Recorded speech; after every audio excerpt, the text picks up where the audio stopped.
All right, Juan, welcome in. Ryan Trainer for your Class A Pro. And so you just asked me what are greens in regulation. I was mentioning how greens in regulation correlate to the score.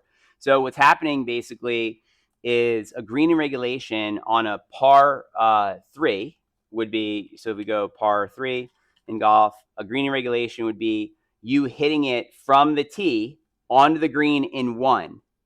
That's a green in regulation on par 3. On a par 4, you should hit it on the green in 2 shots. Okay, so basically you're supposed to hit your drive, and then you're supposed to hit it on the green in 2. That would be the green regulation for par 4.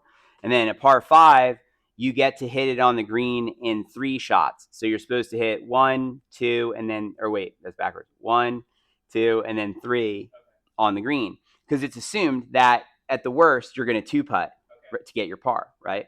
So that means a green regulation means how many pars you really should be getting, right?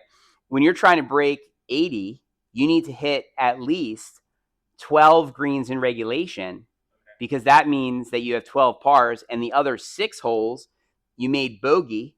So then you're 6 over 78. Oh, I see. You see? So greens in regulation correlate to your score quite a bit here, as you see. And so with your more recent goal now of breaking 90, you need to hit at least 3 greens in regulation, and then you have to bogey the other holes, only bogey them.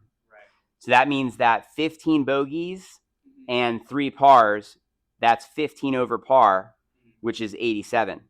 right? And then when you're going to try and shoot low 80s, look, you've got to hit, I would say, 6 to 8 greens in regulation to get there, right? To break 80, like I said, it's 10 to 12.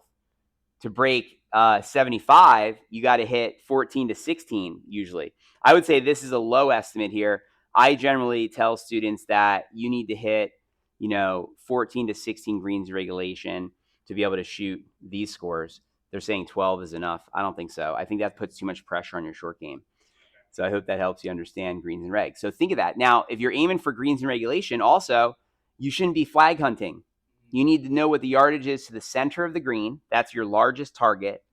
And you need to be trying to hit the center of the green. Once you get to the green, then figure out the putting, right? But don't go after flags, meaning if the pin's short and you're trying to hit greens and regulation, you're obviously not going to pick a club that's going to leave you short. You're going to pick a club that gets past the flag to the center of the green.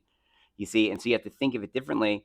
Most of the time when I play, I'm actually not even looking at the flag until I get on the green.